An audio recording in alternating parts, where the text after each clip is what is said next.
Assalamualaikum warahmatullahi wabarakatuh.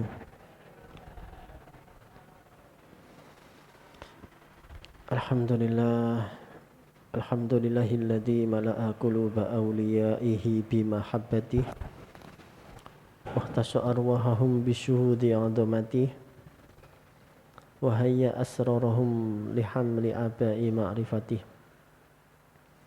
Allahumma salli ala sayyidina Muhammadin abdika wa nabiyyika wa rasulika nabiyil ummi wa ala alihi wa sahbihi wa sallim tasliman biqadri 'azamati dzatika fi kulli waqtin wa hin, amma ba'd. Alhamdulillah, para hadirin hadirat, para ibu-ibu, bapak-bapak, jamaah pengawasan rutin Rabu malam Kamis. Alhamdulillah, kula panjenengan ditadhiraken Allah kempal malih kangge nglajengaken pengawasan rutin kitab Nashaihul Ibad. Monggo kula panjenengan tetap kedah syukur, kedah berusaha istiqomah keranten niki salah setunggalipun kewajiban ingkang setara nggih. Pados ilmu niku kewajiban yang hampir setara dengan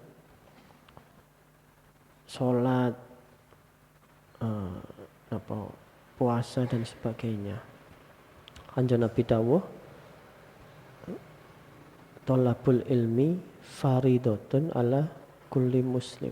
Jadi pados ilmu niku fardu, hukume niku fardu sanes sunnah napa sunnah muakkad mboten. Jadi fardu seperti halnya sholat. Jadi, karena ya napa tiyang niku saged sholat misale nek mboten semerap ilmune. Ya napa tiyang saged maca Quran nek mboten semerap ilmune. Ya napa saged memperkuat iman lan takwa nek mboten sumerap ilmune. Dados pados ilmu niku memang wajib sak mantune iman lan syahadat niku. Pun qala al-mu'allif rahimahullah ta'ala wa nafa'na bihi wa bi ulumihi fid dharaini amin ya rabbal alamin. Halaman 207 baris ketiga ini saking ngandap. Wal qala al mu'allif rahimahullah ta'ala wa nafa'na bihi wa bi ulumihi fid dharaini amin ya rabbal alamin. Wal maqalatul hadiyata asyara utawi nasihat pengendikan ingkang nomor 11 anin nabiyya sallallahu alaihi wasallam. Terus niki nasihat niki diambil dari hadis nggih saking dawuhipun Kanjeng Nabi. Kanjeng Nabi dawuh ihtanim khamsan qabla khamsin. Ihtanim padha nggunakake sira kabeh khamsan ing 5 hal atau 5 perkara. Qabla khamsin ing dalem sadurunge perkara kang 5 liyane. Gunakanlah 5 hal ini sebelum 5 hal sesudahnya atau setelahnya. Ai if'ali tegese niku nggunakake niku tegese if'al ngelampahi, dilakoni, diamalkan. khamsata asya ing 5 perkara qabla husuli sadurunge husuli hasil datang muncul apa khamsin 5 perkara halatin yang lain. Jadi gunakanlah 5 hal ini sebelum 5 hal yang lain itu datang. Nopo ingkang pertama syababaka enom sira usia muda qabla sakderenge haromika sakderenge masa tua. Gunakanlah masa muda kalian semua niki dawuhipun Kanjeng Nabi nggih. Qabla haromika sadurunge sira kabeh niku mlebet dateng masa tua. Bi fathataini kelawan fathatain ayil if'ali tegese nglakokake napa at-ta'ata. Tegese masa muda niki dimanfaatkan untuk sebanyak-banyaknya melakukan ketaatan ibadah hala kudratika ing dalam tingkah kuasa kira yang semampu kita mampu melakukan ketaatan apa jalankan itu mumpung tasik nem qabla hujumi sadurunge hujumi tumakone al kibari masa tua alaika ing atase sira. Jadi banyaknya ungkapan atau napa nggih nasihat misalnya orang-orang yang sepuh nggih kepada kita, orang tua kita mumpung jek enom misalnya gitu. Tapi mumpung jek enom niki bukan berarti mumpung jek enom niku silahkan untuk berfoya-foya atau hura-hura, bukan. Sak temene mumpung jek enom niku maknane monggo kula panjenengan niki ngatah-ngatahi ibadah. Bukan malah berfoya-foya, hura-hura. Sanes ngoten. Karena nanti kalau sudah tua pasti ada penyesalan. Nggih. Pasti napa mawon penyesalan niku mesti enten. Pangapunten kula mawon nggih mboten enom sih, nggih sedengan lah nggih. Kula tasik nembe kepala 3. Ngoten mawon nggih getun, maksudnya niku iya ya biyen sakjane ngeten kepingin belajar iki belajar niku. Sakniki pun repot pun rumah tangga dan sebagainya ngoten. Napa malih panjenengan yang mungkin rata-rata lebih ya, timbanding kula ngoten.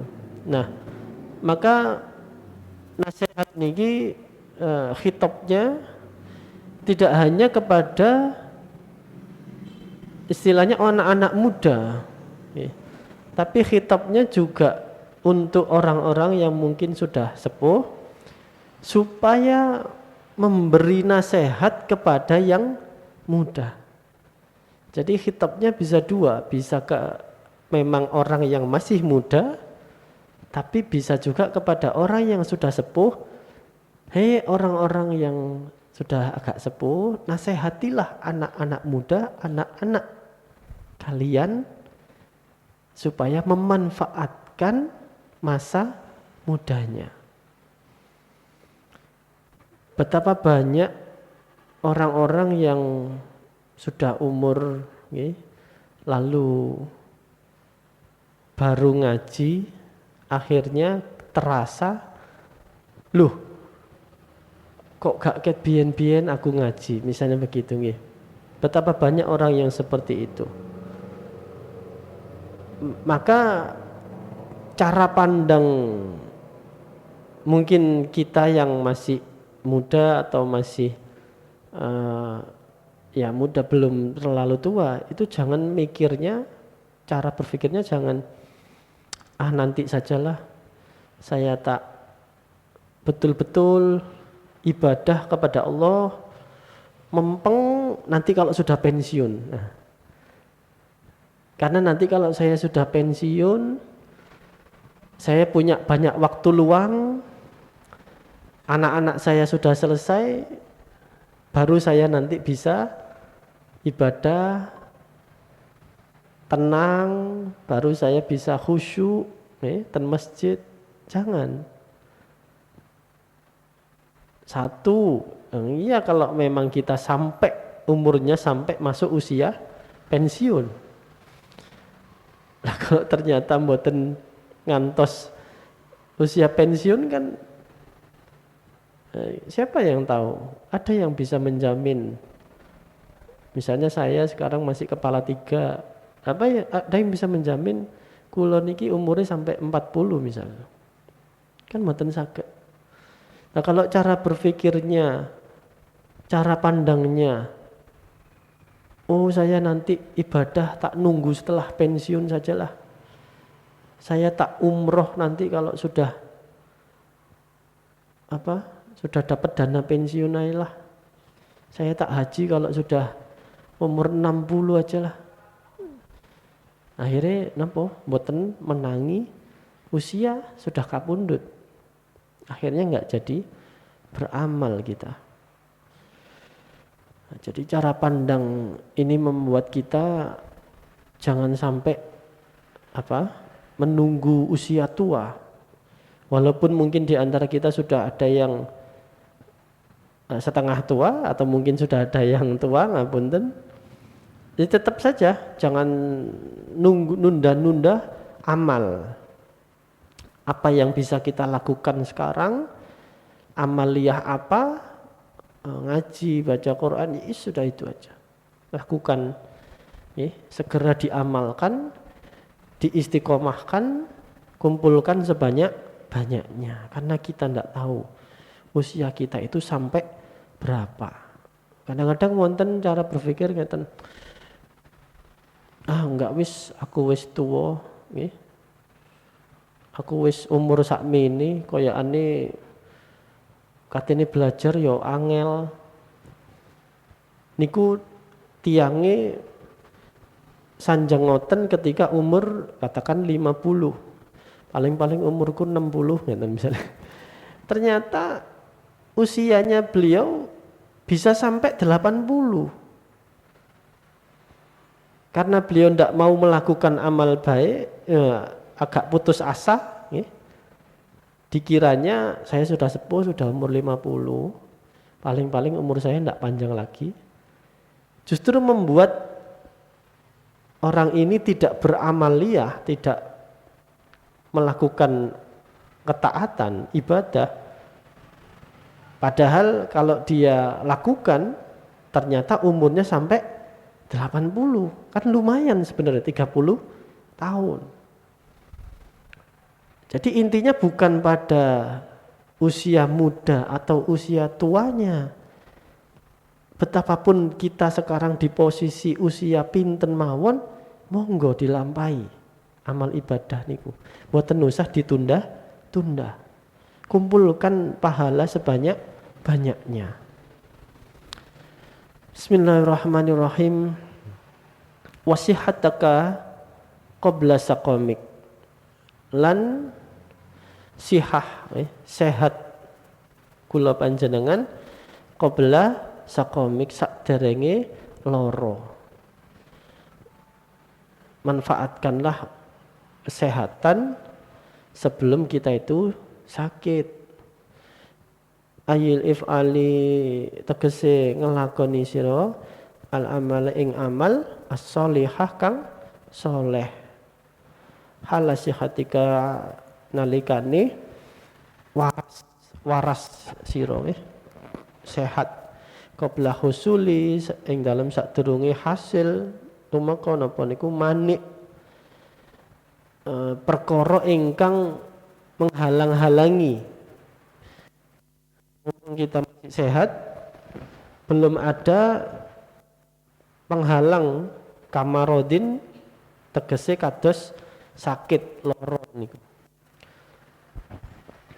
Jadi ini pasti sering ya, sering terdengar mumpung tasik sehat, para mubaligh, para dai, para kiai, para ustadz sering ya, menyampaikan di ceramah-ceramah mumpung kita masih sehat ya, mumpung tasik diparingi umur.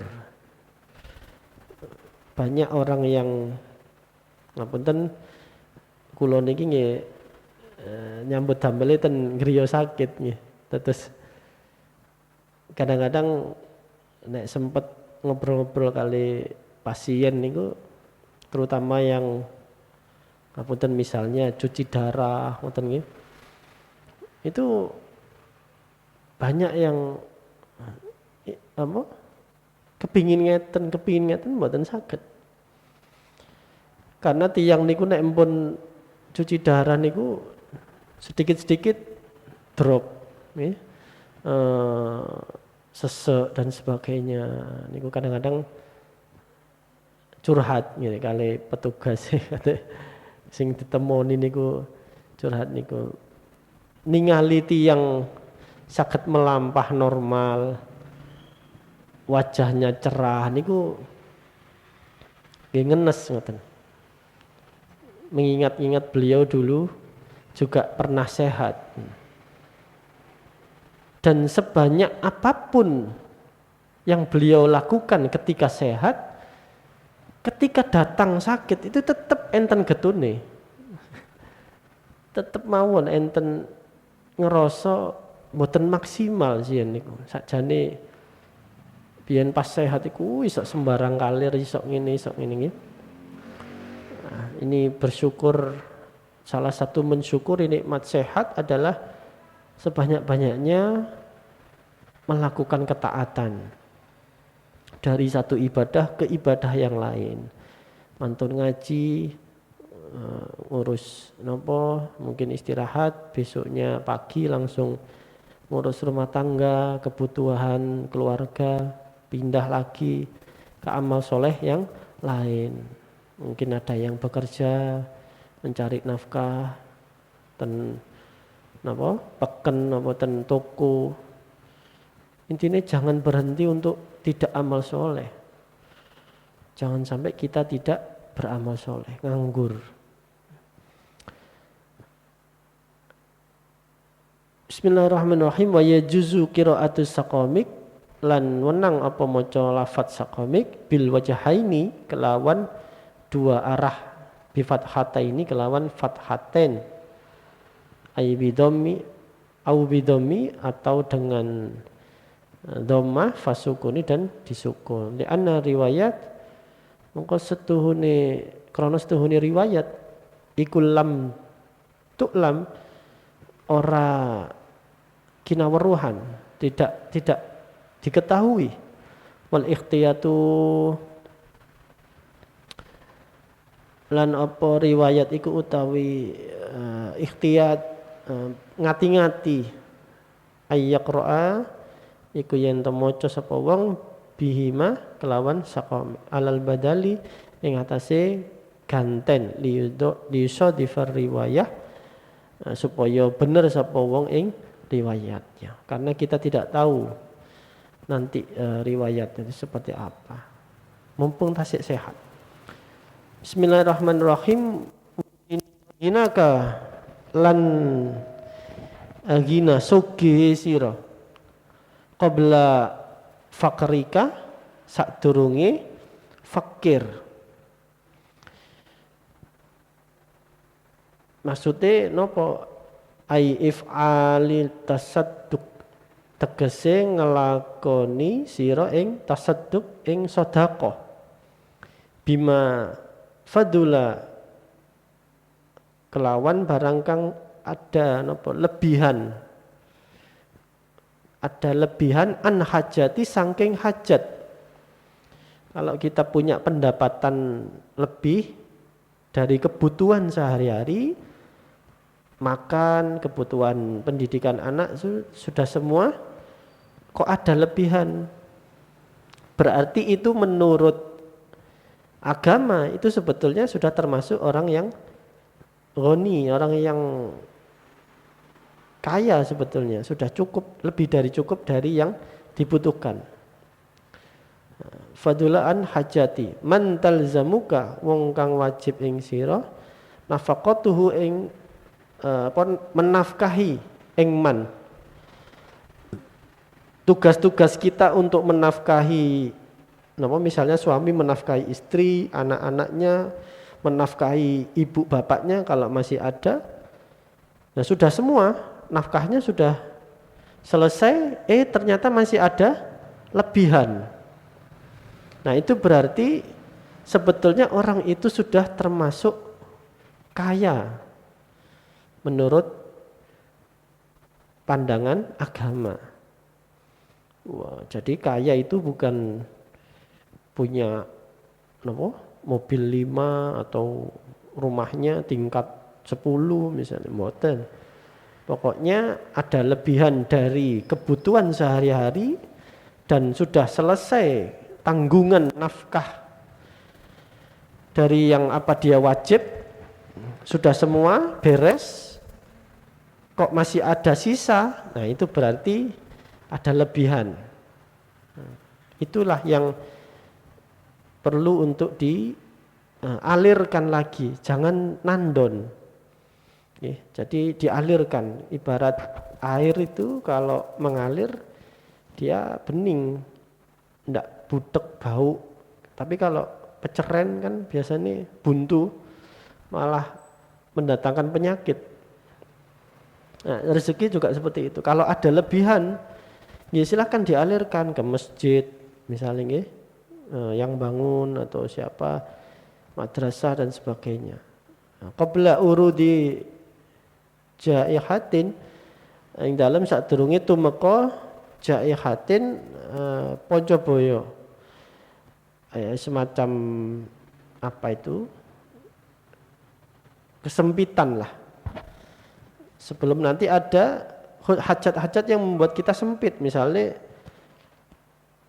ngapunten, misalnya tokonya pendapatannya menurun akhirnya, atau jualannya macet, atau dirumahkan oleh perusahaan sehingga macet, malah tidak bisa, sulit untuk sedekah. Nah mumpung walaupun ada lebihan sedikit-sedikit, mungkin hanya 10.000 atau ada lebihan 5.000, ya sementing itu sudah di luar hajat, sedekahkan saja, jangan ditandon. Karena sanjange Kanjeng Nabi niku, apa-apa yang di sisi Allah itu kekal, tapi apa-apa yang berada di sisi kita itu pasti bakal habis. Maksudnya niku duit niku nek diparingaken ten Gusti Allah justru abadi. Misalnya kalau panjenengan gadah 100.000, yang 20.000 diinfakkan ke masjid, yang 80.000 dibuat kebutuhan. Itu bukan 20.000-nya hilang, mboten, justru 80.000-nya sebetulnya yang hilang. Karena 80.000 itu dimakan jadi kotoran, jadi ini, jadi itu, ndak jelas hilang. Sedangkan yang 20.000 yang kita sedekahkan itu kekal abadi, karena sudah dicatat oleh Allah sebagai amal soleh, dan kelak di akhirat diganti, diberikan. Nah akhirat itu sifatnya abadi, kekal. Berarti yang 20.000 itulah yang kekal. Yang paling manfaat sebetulnya yang 20.000. Coba kalau dibalik, 20.000-nya yang dikonsumsi, dipakai, didamel piyambak, tapi 80.000-nya yang disedekahkan. Ini nek saged ngoten hebat nggih. Kados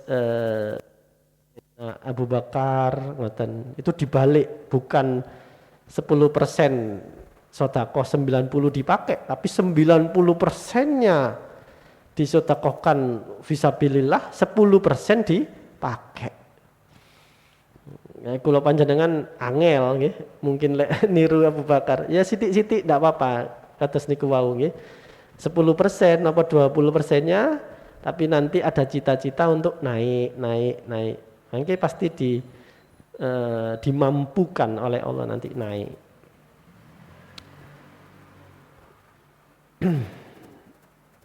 Bismillahirrahmanirrahim. Mun nggih. Tutlifu kang ngerusak malaka apa jaihat ing arta sira fatasiru mongko dadi sira fakiron ing fakir fiddaro ini ing dalam dunya lan akhirat. Karena kalau datang kesempitan itu kita menjadi tidak bisa sedekah, akhirnya kita justru menjadi orang yang fakir tidak hanya di dunia tapi lebih-lebih di akhirat. Wonten ulama sanjang prinsip hidup itu harus ngeten, gak apa-apa misale nang donya iki aku pas-pasan apa fakir ngapunten misale ngoten. Gak apa-apa, tapi ojo sampai aku nang akhirat dadi wong fakir. Artinya harus kalau nggak bisa kaya, ya harus kaya di akhirat.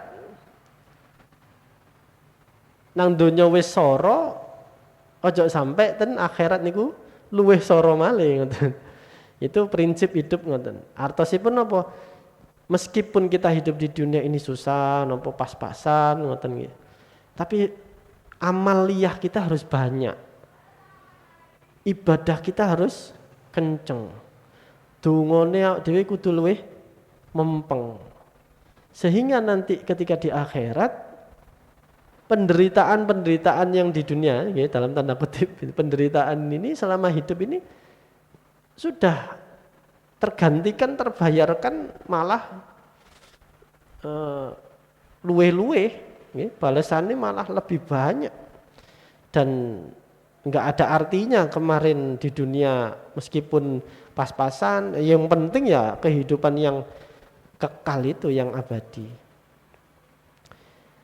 Kita kan sering kalau mendengarkan nasihat ya, orang yang cerdas itu yang rajin nabung. Siapa tahu kebutuhan-kebutuhan ke depan ini ada kebutuhan mendadak dan nanti buat investasi dan sebagainya. Iya, itu cerdas, tapi lebih cerdas lagi Rasulullah itu orang yang menabung untuk akhiratnya. Karena akhirat itulah yang kekal. Bismillahirrahmanirrahim. Wa hayataka lan uripe sira qabla mautika sadurunge matine sira.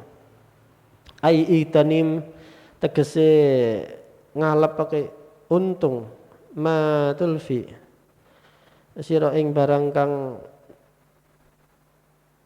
nemu apa sir naf'ahu ing manfaate ma ba'da mautika ing dalem sakwise matine sira.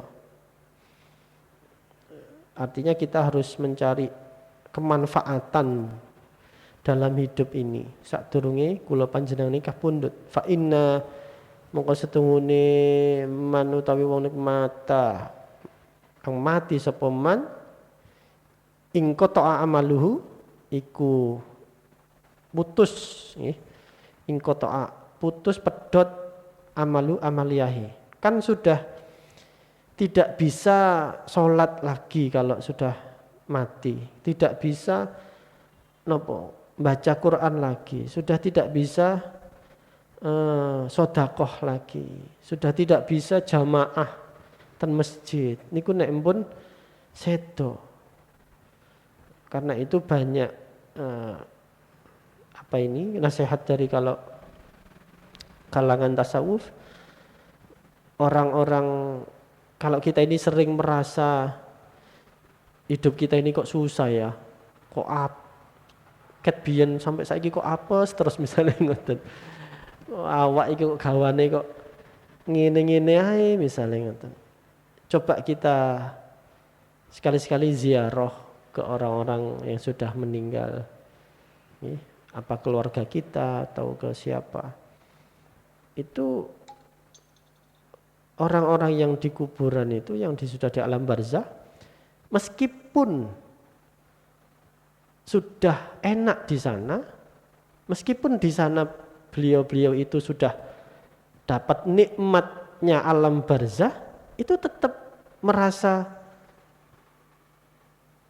ada penyesalan, getun.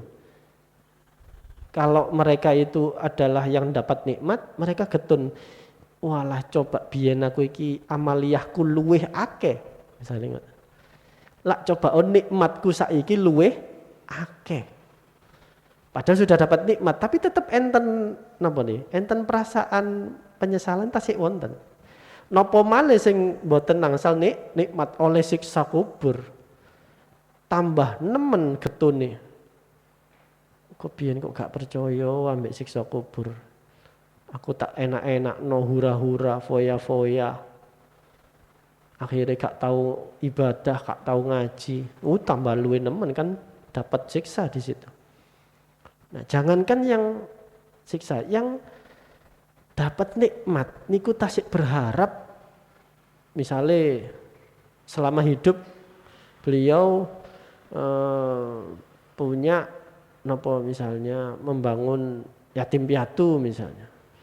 Wah, andaikan saya dulu itu hartaku tak full, tidak hanya satu yatim piatu, mungkin 2, mungkin 3. Sekarang saya panennya jauh lebih banyak.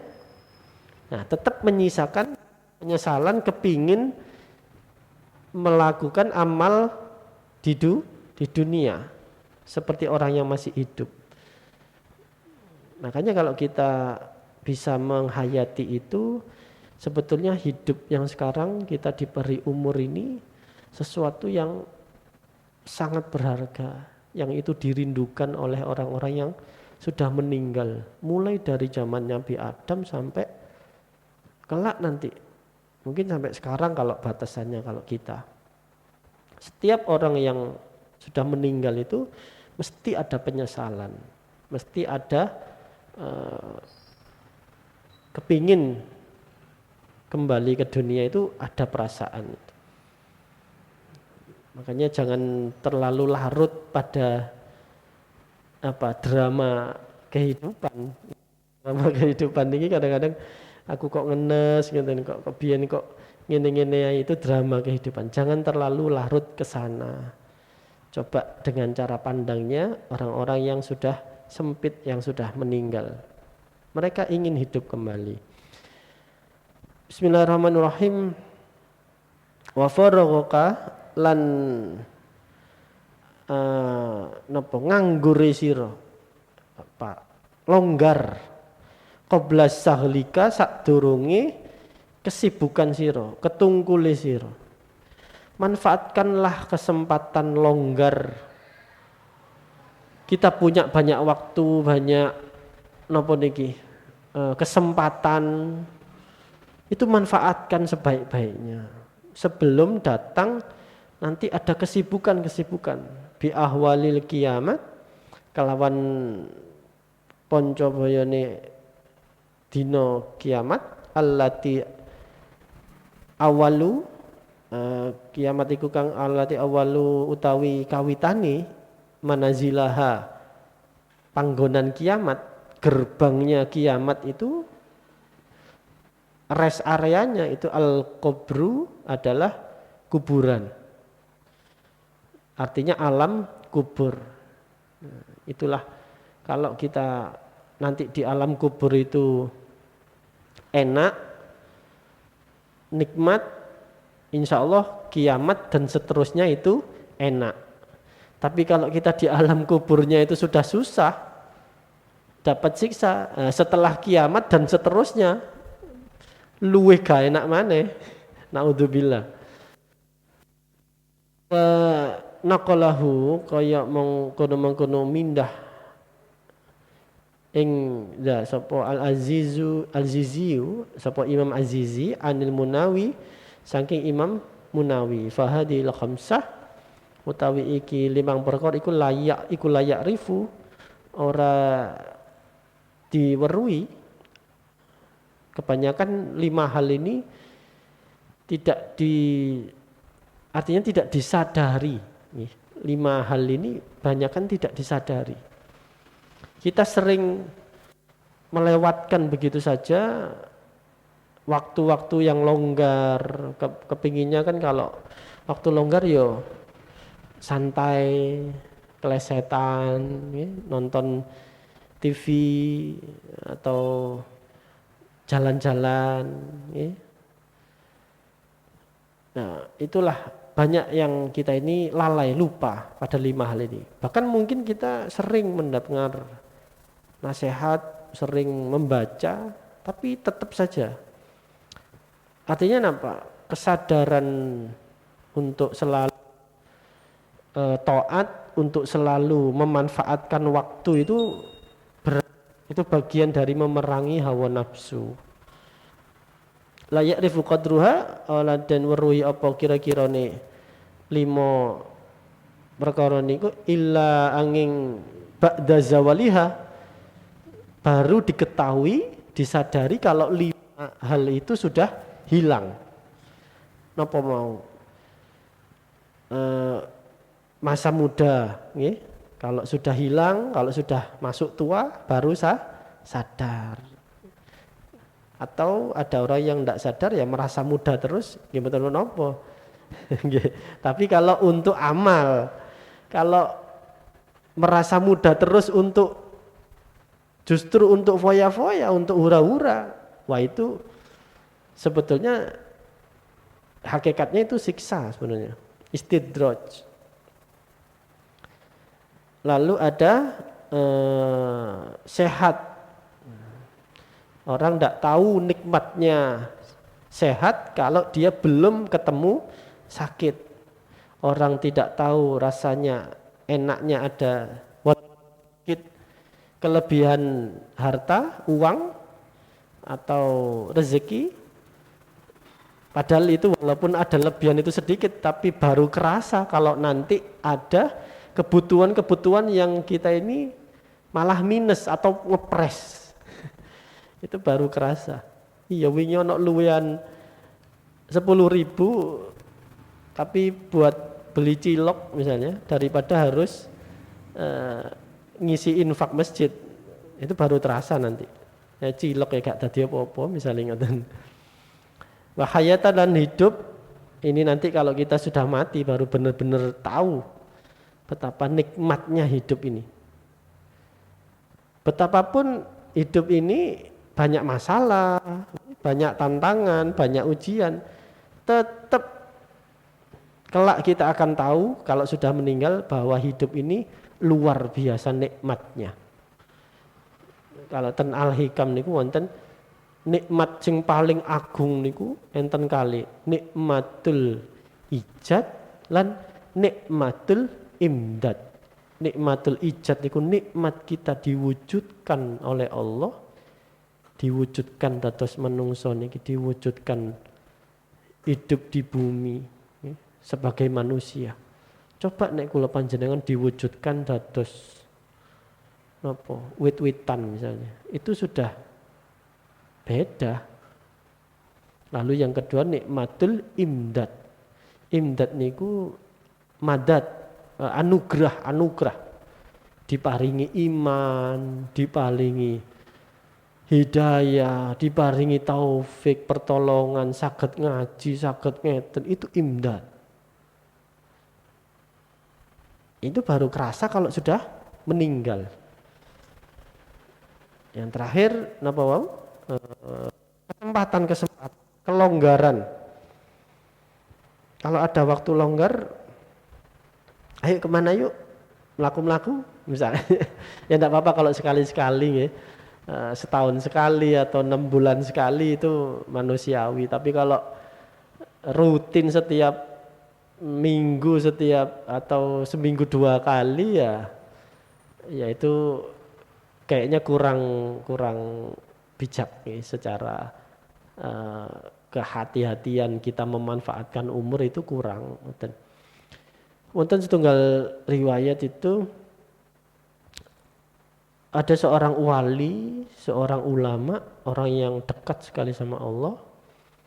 Suatu ketika mendengar sahabatnya, temannya yang dia kenal, orang yang soleh itu sakit.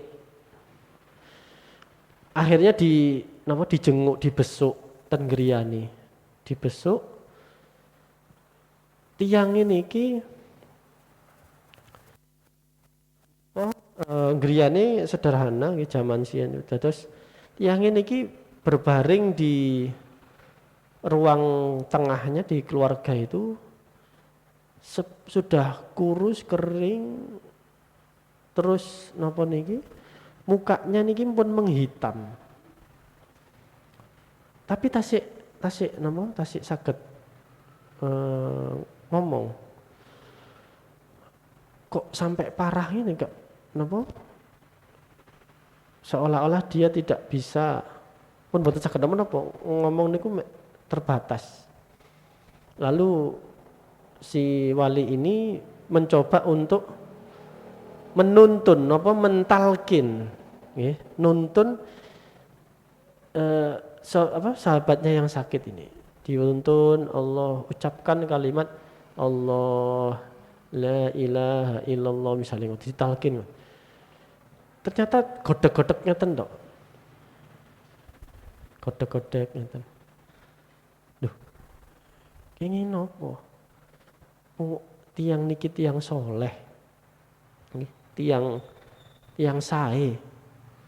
Lah kok dituntun ditalkin ngoten piyambake pireng kok malah mboten ngucap kok malah godek-godek ngoten.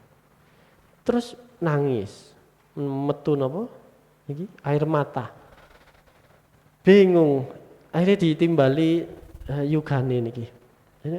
Kene opo bapakmu niki ngoten.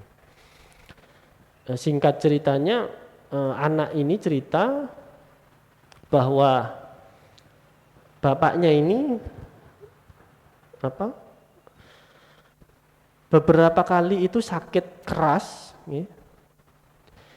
Dia itu sebetulnya beramal soleh kalau di hadapan banyak orang. Kalau ten masyarakat ketokane jamaah ten musola, ten langgar misalnya ngoten. Melok majelis dan sebagainya, ikut pengajian dan sebagainya.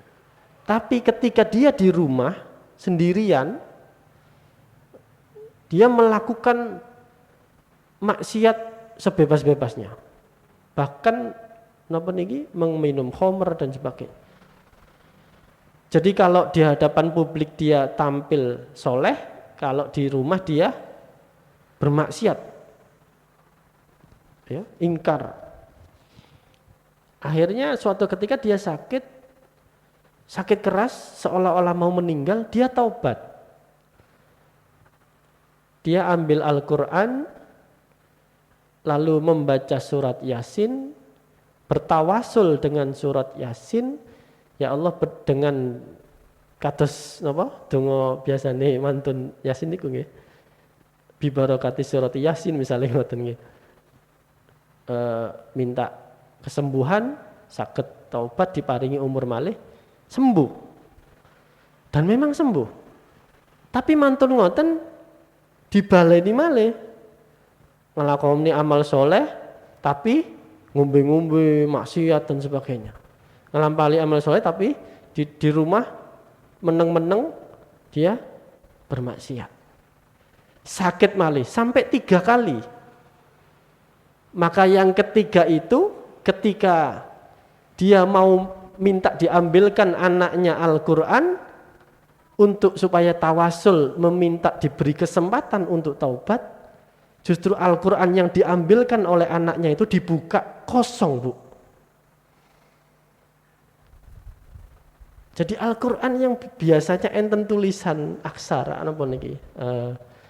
huruf-huruf kalamullah ini. Tidak ada. Ketika dipegang, dikembalikan, diambilkan Quran yang lain lagi, diambilkan lagi, tidak ada lagi, kosong. Dan mulutnya akhirnya tidak bisa mengucapkan kalimat-kalimat Allah. Akhirnya sang wali ini dengan sedihnya ya enggak jadi mentalkin orang ini. Wali ini nangis sambil keluar rumah, nangis, ya tahu bahwa ya itu sudah kesempatan taubatnya sudah enggak bisa kayaknya. Karena Qur'annya saja sudah dibuka niku sudah kosong. Mau dibaca apanya? Ngucap kalimat la ilaha illallah sudah enggak bisa. Akhirnya wali ini jalan, enggak seberapa jauh terdengar tangisan di rumah itu, ya kemungkinan sudah kapundhut dalam keadaan su'ul khotimah tadi, karena dia menyia-nyiakan kesempatan yang sudah diberikan Allah. Ketika sakit keras yang pertama, sakit keras yang kedua, dia tidak katanya taubat, ya, bertawasul dengan Yasin, bertawasul dengan surat ini, dengan Al-Quran, tapi justru dia mengulangi lagi. Jangan sampai seperti itu. Itu salah satu hikayat yang luar biasa. Dan inti dari makalah ini, nasihat ini adalah bukan pada apakah kita itu beramal kalau pas sehat. Kan wasihataka qabla sakomik, hayataka qabla mautika. Apakah kita harus nunggu sehat dulu? Apakah kita harus nunggu kaya dulu untuk beramal? Tidak. Sebetulnya dari hadis ini Kanjeng Nabi bukan berarti ya orang itu beramal kalau masih muda, kalau sudah tua berarti tidak usah beramal. Mboten. Orang beramal kalau longgar, kalau pas padat kerjaan tidak beramal. Nggih mboten. Maksudnya dari ini adalah sebisa-bisanya apapun keadaan kita, entah masih sehatkah, entah diberi sakitkah, entah diberi kaya kita atau diberi masih pas-pasan kita, lakukan amaliyah sebisa mungkin. Apa yang bisa kita lakukan? Kalau kita tidak bisa menginfakkan harta di sabilillah, di masjid atau di mana, paling kita bisa menginfakkan, membantu tenaga, mungkin membantu secara pikiran, mungkin bisa membantu secara apa yang kita bisa. Jadi tidak harus sehat, tidak harus napa niki longgar. Dengan kita sibuk pun sekarang kalau kita mau beramal ya bisa. Tangan kita bekerja, menulis atau apa, atau masak. Mulut kita kan tidak ikut masak kan ngoten. Kita nulis atau apa, mulut kita kan tidak nulis. Mulut kita masih bisa berzikir pada Allah, masih bisa baca sholawat. Jadi sebetulnya poinnya dari sini bukan berarti orang beramal nunggu kaya. Orang yang tidak kaya pun ya bisa beramal, bisa dengan amal-amal yang lain, bisa tidak harus dengan uang, tidak harus dengan tenaga, ya. Dengan kita usia yang sepuh pun, seandainya memang kita tidak bisa pergi ke masjid, paling tidak kita jamaah di rumah dengan anak-anaknya, dengan suaminya, dengan istrinya. Seandainya memang tidak bisa ke masjid, bisa jamaah di rumah. Nanti kan Allah tahu bahwa kita tidak ke masjid itu bukan karena kita tidak mau, tapi karena keadaan-keadaan yang memang terbatas. Wallahu a'lam bishawab. Insyaallah dilajengaken minggu depan, mudah-mudahan ada guna dan manfaatnya, mudah-mudahan ada nurnya, ada sirinya, sehingga membuat keimanan dan ketakwaan kita semakin mantap kepada Allah Subhanahu wa taala. Monggo kirim Fatihah dumateng para masyayikh kula panjenengan sedaya saking Abah Haji Masyudi Mukhtar, pada guru-guru beliau, pada guru-guru kita Kiai Ahmad Asrori Al-Ishaqi, kepada Kiai Muzadi, sampai terus berlanjut sampai Kiai Hashim Asy'ari, naik lagi sampai pada Imam Al-Ghazali, terus sampai pada Muhammad bin Idris Asy-Syafi'i, sampai kepada para tabi'in, Syekh Hasan Al-Basri, naik terus sampai pada sahabat-sahabat Kanjeng Nabi Abu Bakar, Umar, Utsman, Ali, Ibnu Umar, dan sampai pada Kanjeng Nabi Muhammad sallallahu alaihi wasallam. Ala hadiniyah wa ala kulli niyatin shalihah. Al-Fatihah.